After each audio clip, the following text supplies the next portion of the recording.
Révolution digitale, épisode 36. Hey, this is John Lee Dumas of EO Fire, and you're listening to Révolution digitale with François Lambert. Each week, François brings you global business leaders sharing the secrets of their success in French. Francophone entrepreneurs, this is for you. Prepare to ignite.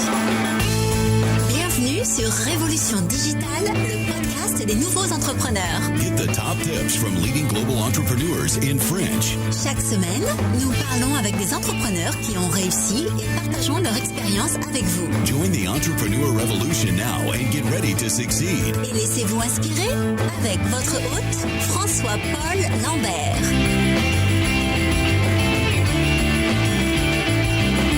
Bâtisseurs et bâtisseuses de la nouvelle économie, bien le bonjour. Ici François-Paul Lambert, bienvenue sur Révolution digitale, le podcast des nouveaux entrepreneurs où je parle chaque semaine avec des entrepreneurs inspirants à travers le monde.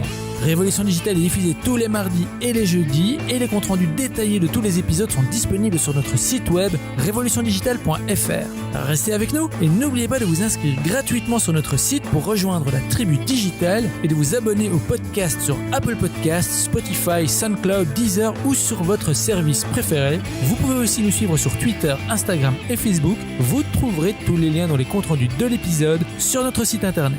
Vous êtes la tribu digitale. Alors sans plus attendre, let's get inspired.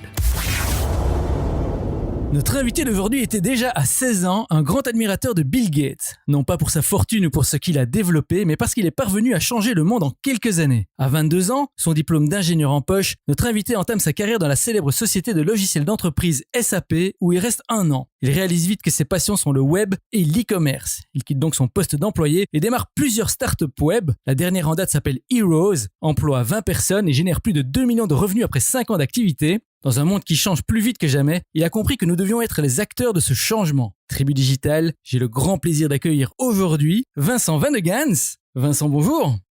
Bonjour. Merci beaucoup d'être avec nous aujourd'hui. Est-ce que vous êtes prêt à nous inspirer ? Oui, volontiers. Génial.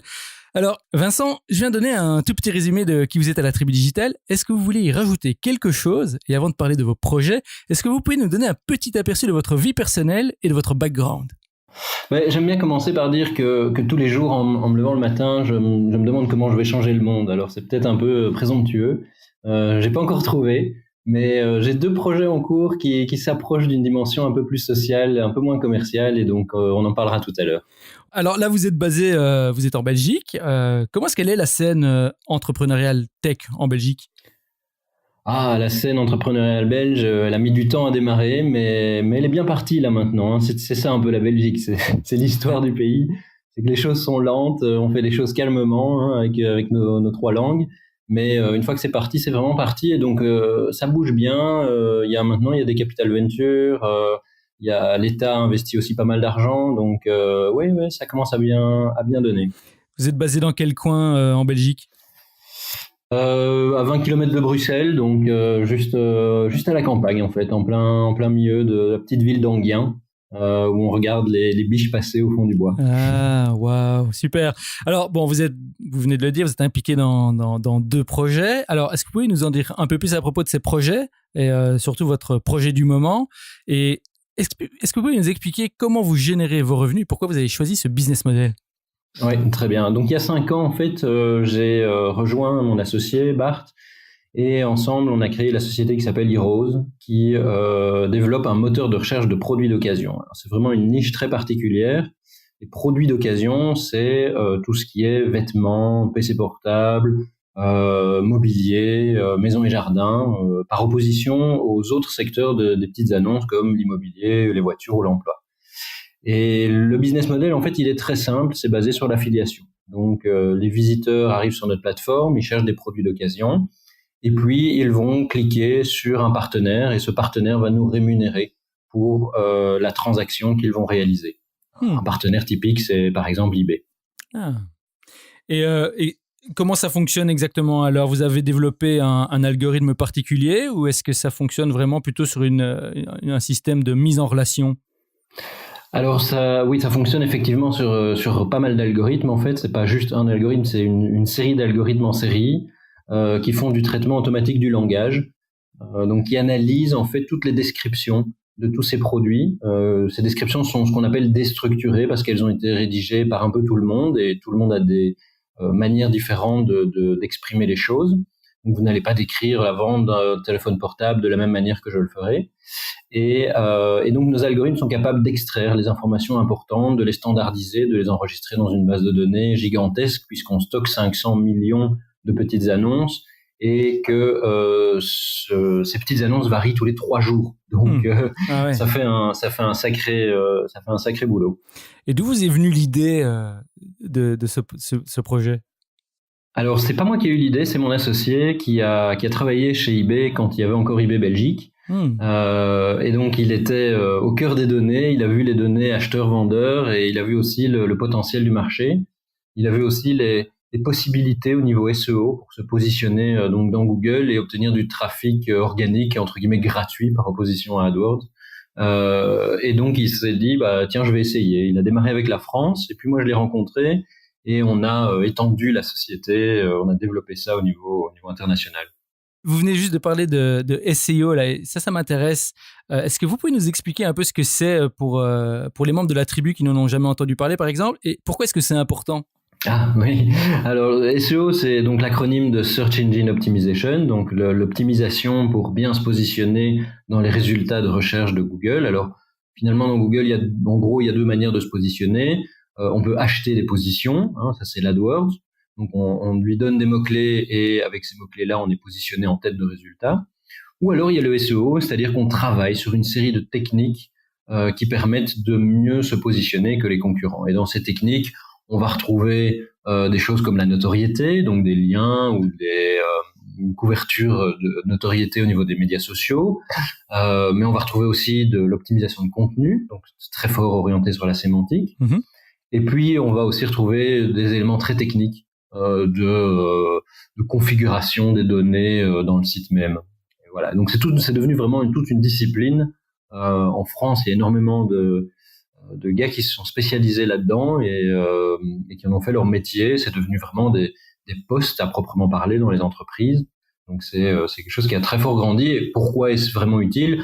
Parce que tous les business models ne peuvent pas se permettre d'acheter des mots-clés. Donc nous, typiquement, on gagne 0,025 € par visite, donc 2,5 cents, ce qui nous empêche d'acheter des visiteurs puisque le minimum d'achat, c'est 5 cents. Tribu Digital, gardons ça à l'esprit. Nous allons maintenant explorer le parcours entrepreneurial de Vincent, son aventure en tant qu'entrepreneur, le voyage qui l'a amené là où il est aujourd'hui. Alors Vincent, commençons par cette question que nous appelons l'appel à l'aventure. Alors, quand avez-vous su, au fond de vous, que vous vouliez devenir entrepreneur ? Et si vous ne vous êtes pas lancé tout de suite, qu'est-ce qui vous a retenu ? Ah, c'est une grande question, ça. Disons que quand j'étais plus ou moins adolescent, à l'âge de 15 ans, 16 ans, j'ai vu Bill Gates, vous l'avez mentionné dans l'introduction. J'ai vu Bill Gates qui commençait à bien faire fonctionner Microsoft et ça m'a donné envie. Parce que je me suis dit waouh, c'est quand même impressionnant de voir quelqu'un qui avec juste l'informatique, à l'époque c'était pas grand chose, qui avec juste de l'informatique est capable de créer une entreprise de cette taille-là et d'avoir embauché autant de monde. Et donc c'est ça un peu qui m'a donné l'envie. Mais j'étais pas encore prêt à entreprendre, j'avais juste l'envie d'aller dans l'informatique et l'envie de faire quelque chose, mais je savais pas encore très bien quoi. Et puis quand j'ai entamé mes études d'ingénieur, j'ai rencontré une personne qui gérait un magasin de vente de matériel informatique et satellites, et qui m'a dit, donc là on était début des années 2000, et qui m'a dit moi je pense qu'on peut vendre en ligne. Mais je savais même pas ce que c'était. Et j'ai dit ok, moi ça m'intéresse, j'ai envie de développer. À l'époque il y avait que de l'HTML et du JavaScript, il n'y avait pas de langage de programmation dynamique. Et donc on s'est mis ensemble. Et on a commencé à vendre, et donc c'était mon premier e-commerce, et c'est ça qui m'a finalement donné le goût d'entreprendre et de travailler dans l'e-commerce qui est devenu vraiment une passion. À une époque où Facebook et l'iPhone n'existaient pas encore en plus. Ah oui, exactement. Oui, c'était une époque où il n'y avait pas encore grand-chose, surtout en Belgique. C'était vraiment le début du début, et donc de là m'est venue l'idée de commencer une agence de développement e-commerce, donc pour pas juste développer pour cette boutique-là, mais de mutualiser finalement les développements que j'avais réalisés pour cette boutique, de les mutualiser pour la donner à d'autres clients. Le problème, c'est que j'étais un peu précurseur et donc le marché n'était pas encore tout à fait suffisamment élargi que pour bien percer. Et alors, j'ai lu dans votre bio que vous aviez vous avez travaillé pour une grande entreprise en tant qu'employé. Vous avez quitté pour vous lancer directement. Comment ça s'est passé dans votre tête, dans votre cheminement? Qu'est-ce qui vous a motivé à vous lancer? Ce qui m'a motivé, c'est que ça me plaisait pas du tout. Donc, ça se passait pas bien. J'avais pas l'impression d'apprendre, d'évoluer assez. Et la gestion au sein des équipes et d'avoir un patron au-dessus de moi qui me disait ce que j'avais à faire, et en plus ce que j'avais à faire n'était pas spécialement exceptionnel. J'avais juste l'impression d'avoir gaspillé mes 5 années d'ingénieur à remplir des Excel. Donc j'étais assez motivé en fait de faire autre chose. Et comme j'avais eu l'occasion pendant mes études de faire d'autres choses par moi-même, j'étais plus ou moins autonome.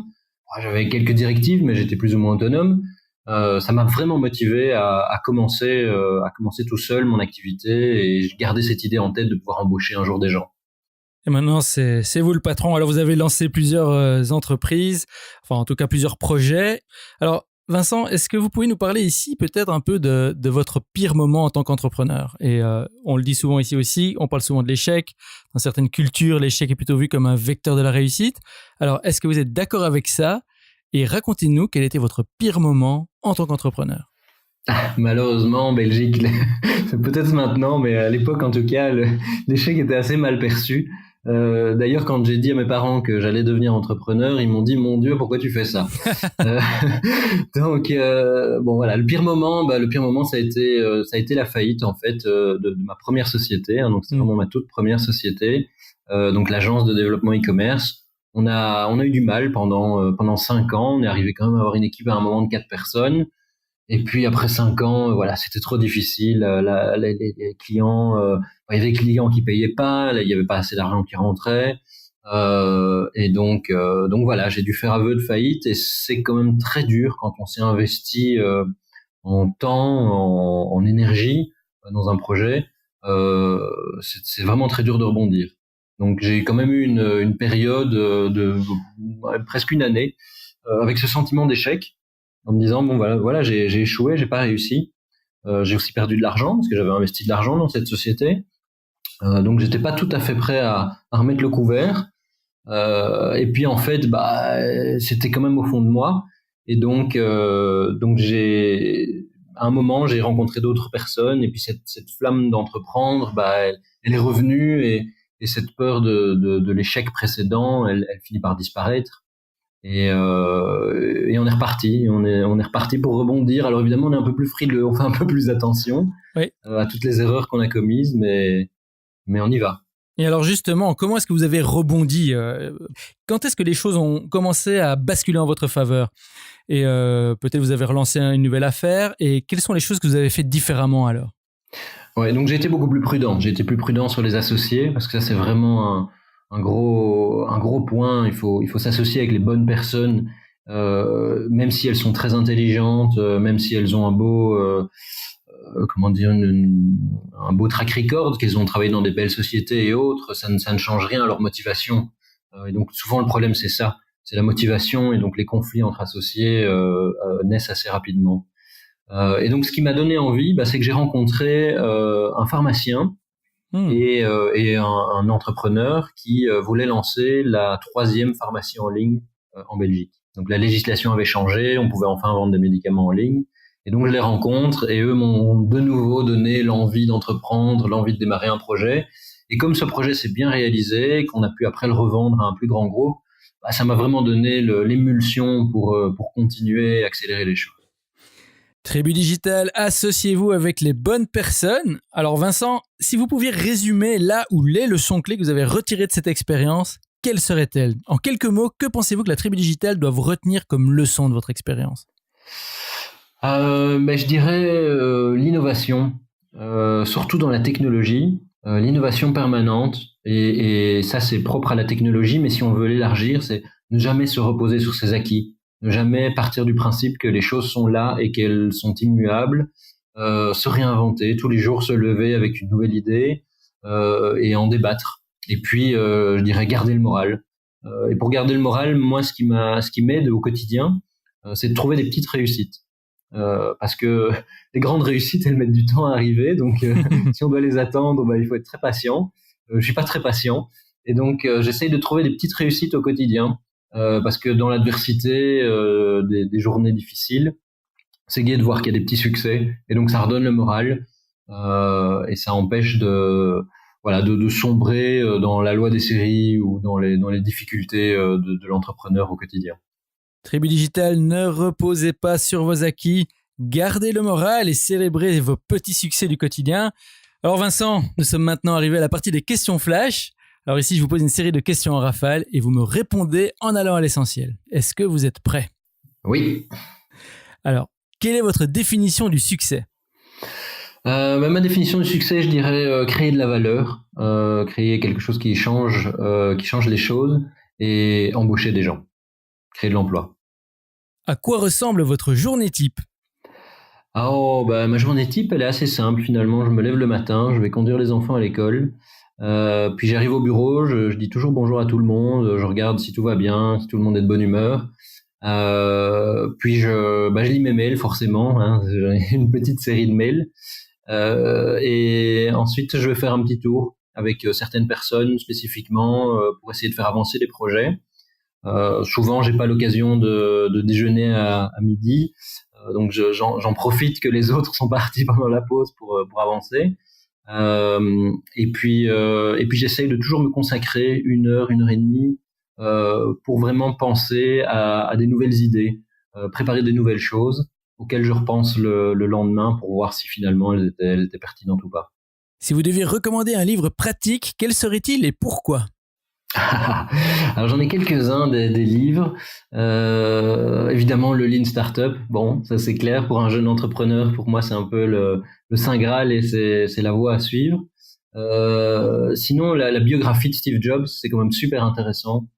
L'approche et l'histoire de sa vie est vraiment vraiment captivante. Et le dernier que j'ai lu récemment, qui est beaucoup moins connu, ça s'appelle L'attitude des héros. Et c'est assez sympa. Ça fait une petite revue de quelques grandes personnalités et montrer en quoi ces personnalités sont des héros et comment on peut appliquer ça pour soi-même au quotidien. Quels outils ou applis productivité ou autres, technologiques ou pas, utilisez-vous régulièrement ? Je suis content que vous précisiez technologique ou pas. Il y a un peu de tout.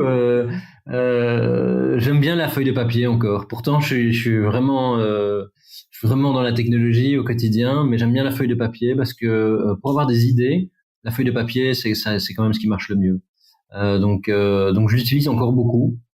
Du papier recyclé, mais j'utilise beaucoup. Sinon, j'utilise énormément la méthode agile et donc j'ai pas mal d'outils comme Jira qui me permettent de gérer toutes les équipes toutes les équipes techniques et même maintenant on utilise même ça pour les équipes non techniques pour organiser leur planning et les priorités et autres. Donc c'est vraiment bien.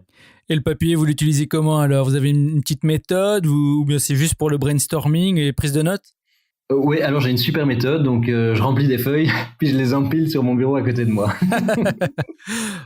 On sait jamais, en hiver, ça peut toujours servir pour le feu. Oui, voilà, pour ça, je fais. Alors, qu'est-ce qui vous inspire ou vous passionne en ce moment ? Quels sont les domaines qui vous paraissent prometteurs ? L'intelligence artificielle, ça c'est vraiment ma passion du moment. Je travaille beaucoup dans tout ce qui est traitement automatique du langage et génération automatique de contenu. Et donc l'intelligence artificielle est en train de vraiment faire une disruption complète de tout ça et de bien d'autres choses aussi. Donc c'est vraiment un secteur passionnant. Et la dernière, c'est la question back in time. Imaginons que vous ayez l'opportunité de remonter le temps et vous vous retrouvez face à votre vous de 18 ans. Vous n'avez que 5 minutes avant que le portail temporel ne vous ramène au présent. Avec l'expérience que vous avez maintenant, que vous diriez-vous ? D'un point de vue pratique, que feriez-vous différemment ? Quel plan ou conseil précis vous donneriez-vous pour réussir plus efficacement et qui n'implique pas d'acheter des billets de loto, des paris sportifs ou d'investir en bourse ? Dommage. Ah ouais, là c'est... je dirais que il faut être. J'ai beaucoup été cow-boy et en disant voilà, j'ai une idée, je la teste et j'y vais. Mais il faut quand même un équilibre entre ça et un minimum d'analyse. Et c'est le petit conseil que je m'auto-donnerais, c'est d'essayer de vraiment bien analyser les choses. Et on peut quand même tester, faire des mini MVP ou des proof of concept, ou voilà, y aller graduellement, vraiment en méthode agile, mais quand même analyser un peu plus en profondeur les choses. J'ai trop souvent négligé les études de marché et j'ai trop souvent négligé le fait aussi de confronter mon idée avec des gens et d'en parler autour de moi. Et il faut pas avoir peur de parler de ses idées parce que personne va vous les piquer de toute façon. Ça c'est une légende. Est-ce qu'il y a quelque chose de plus personnel que vous diriez, d'une erreur, quelque chose à ne pas faire par exemple? Je reviendrai sur les associés, ouais, vraiment, parce que dans l'entrepreneuriat, les associés c'est la base de la relation. Après, ça va être les employés, mais c'est un peu le même concept. Il faut vraiment prendre son intuition, avoir le gut feeling et se dire ok, c'est le bon. Et si vous avez le moindre doute, il vaut mieux pas y aller en fait, parce que après, c'est un mariage et donc c'est pour un paquet de temps.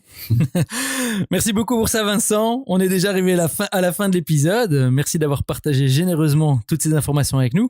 Tribu Digital, j'espère que vous avez bien pris note. Je sais qu'il y en a parmi vous qui hésitent encore à se lancer et j'espère que l'aventure de Vincent vous inspirera à faire le grand saut. Alors Vincent, pour le mot de la fin, que diriez-vous à nos auditeurs de la Tribu Digital qui hésitent encore à se lancer en tant qu'entrepreneur ou qui se sentent bloqués? Si vous aviez un seul conseil à leur donner, quel serait-il? Je dirais si c'est votre passion, surtout n'hésitez pas. Il faut oublier les limites. Souvent les gens pensent aux limites comme la limite de l'argent ou les limites techniques. Non, tout ça c'est des fausses limites. La limite c'est vous, c'est votre capacité à accuser les coups, à pouvoir pivoter quand c'est nécessaire et à donner de l'énergie, à donner toute l'énergie que vous avez pour mener à bien le projet. Vincent, un tout grand merci. Ce fut un vrai plaisir et un honneur de vous avoir parmi nous aujourd'hui. Alors, avant de nous quitter, dites-nous comment rester en contact avec vous sur les réseaux sociaux ou ailleurs. Et si vous avez une annonce à faire, la Tribu Digital vous écoute. Alors, vous pouvez me retrouver sur LinkedIn et sur Twitter, Van de Gans, tout simplement. Et prochainement, je vais bientôt publier des petits PDF gratuits sur mon site. Donc, restez en contact, ça pourra vous intéresser. Et votre site, on peut le trouver à quelle adresse? Sur vandegans.be, tout simplement. Tribu Digital, vous venez d'entendre Vincent Van de Gans partager avec vous son expérience et ses conseils. C'est à vous de jouer maintenant. Rejoignez-nous sur revolutiondigital.fr et tapez Vincent dans la barre de recherche. Vous aurez accès à sa page dédiée avec toutes les informations et les références dont nous avons parlé aujourd'hui. Et bien sûr, n'oubliez pas de visiter la page de Vincent sur vandegans.be et de le suivre sur ses réseaux sociaux, LinkedIn et Twitter. Vincent, merci encore d'avoir partagé votre aventure avec la Tribu Digital. Au revoir et je vous retrouve en backstage. Hey Tribu Digital, merci de nous avoir écoutés aujourd'hui. J'espère que vous avez aimé notre entrevue avec Vincent. Venez continuer la discussion avec nous sur Twitter, Instagram, @RevoDigital et Facebook, /Révolution Digitale. On vous y attend. N'oubliez pas non plus d'ajouter le podcast à votre liste iTunes ou abonnez-vous directement sur notre site web pour être notifié des prochains épisodes. Vous êtes la Tribu Digital et souvenez-vous, tout semble toujours impossible jusqu'à ce que ce soit fait. Thank you for listening to our guest stories this week. Merci et n'oubliez pas de vous inscrire à notre newsletter pour encore plus de conseils qui vous aident à réussir. We hope you're inspired and ready to move forward with your entrepreneurial dream. À bientôt pour un prochain épisode de Révolution Digitale. Stay inspired!